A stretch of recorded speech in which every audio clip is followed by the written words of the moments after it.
Well, first, the fires, now the money. Calls are growing for more European Union funds to support efforts to combat wildfires raging across several countries, with more breaking out every day.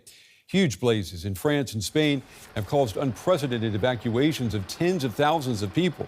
Authorities in France have now allowed more than 80,000 people to return to their homes in a sign that firefighters there may finally be gaining the upper hand against the flames near Bordeaux. Meanwhile, more and more countries are reporting out-of-control fires, including Greece, Turkey, Portugal, and the UK. All right, we want to go now to DW's Rosie Birchard. She is close to Bordeaux in France. Rosie, it sounds like good news in this terrible situation, that finally thousands of people can return to their homes. What are you hearing? Absolutely good news for the tens of thousands of people who will now be able to return home, although tens of thousands do remain evacuated. Some of the ways officials have tried to tackle these fires is through kind of what I'm standing in now. This is known as a fire break. You can see behind me here all sorts of trees that have been cut down.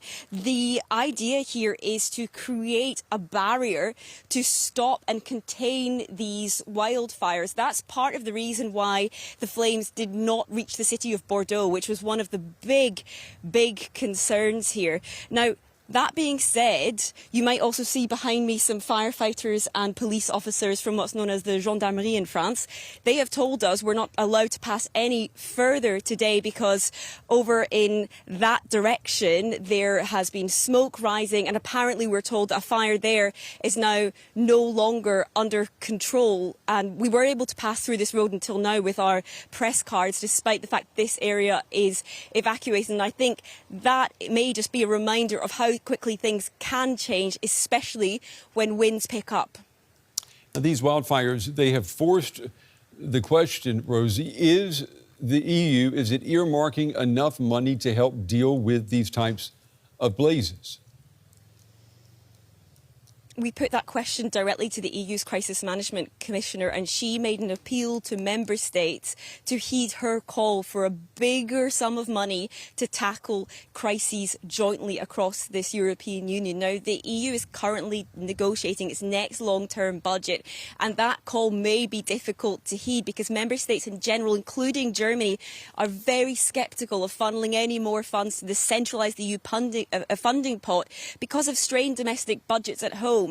But of course, these kind of crises events do tend to really focus minds here, and scientists are telling us that climate change is fueling more frequent extreme weather events, and therefore that may lead member states to indeed heed her call eventually and dedicate more funds to this, because we've seen many more of them asking for help from other countries. I mean, so much scorched earth there that we're seeing in this video. The wildfire season is far from over.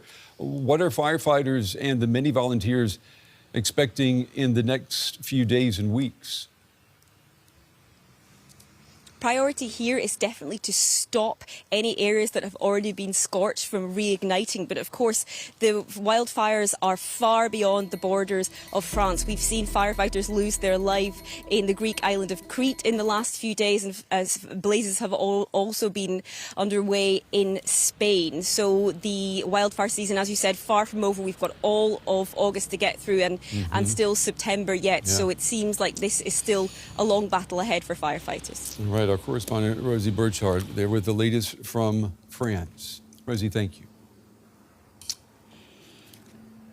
The EU's Commissioner for Crisis Management has called for more funding for efforts to combat wildfires that are raging across several countries, with more breaking out every day. Huge blazes in France and Spain have caused unprecedented evacuations of tens of thousands of people. Authorities in France have now allowed more than 80,000 people to return to their homes in a sign that firefighters there may finally be gaining the upper hand against the flames near Bordeaux. Meanwhile, more and more countries are reporting out-of-control fires, including Greece, Turkey, Portugal, and the UK. DW correspondent Rosie Birchard has been speaking to the EU Commissioner for Crisis Management and sent this report from Bordeaux. We're at a Bordeaux fire station, and this is the crisis room. You can see on some of these screens behind me here, they are tracking the evolution of this wildfire in the Gironde region and making strategic decisions about how to respond.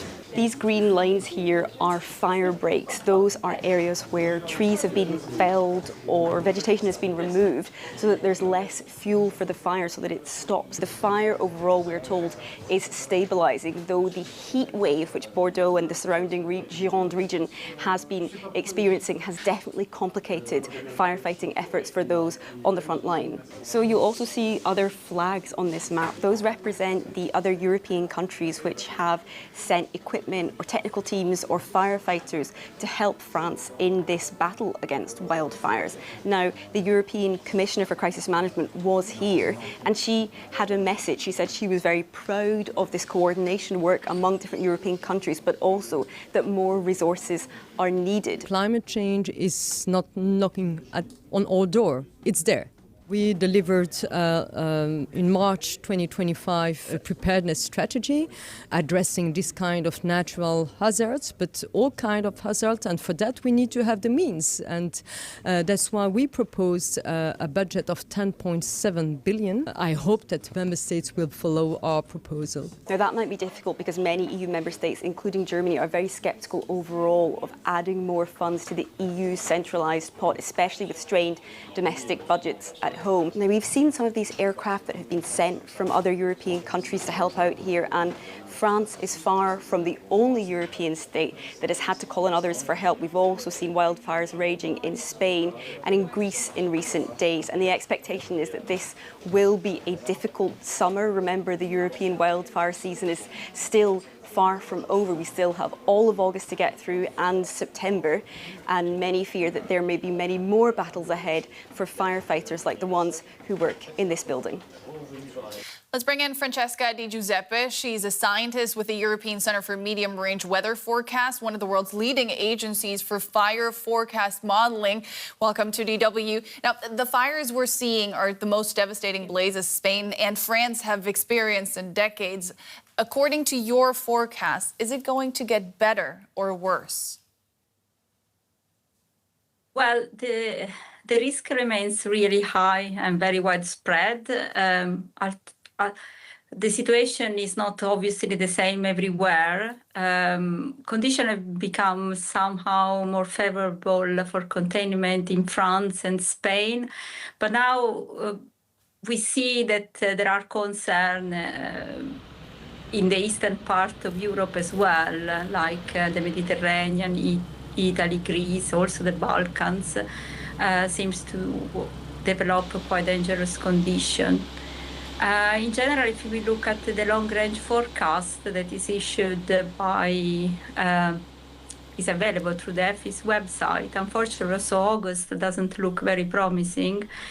So anomalous heat still persists, and precipitation that is less certain doesn't look to have those anomalies that would allow really the vegetation to recover from this very long drought.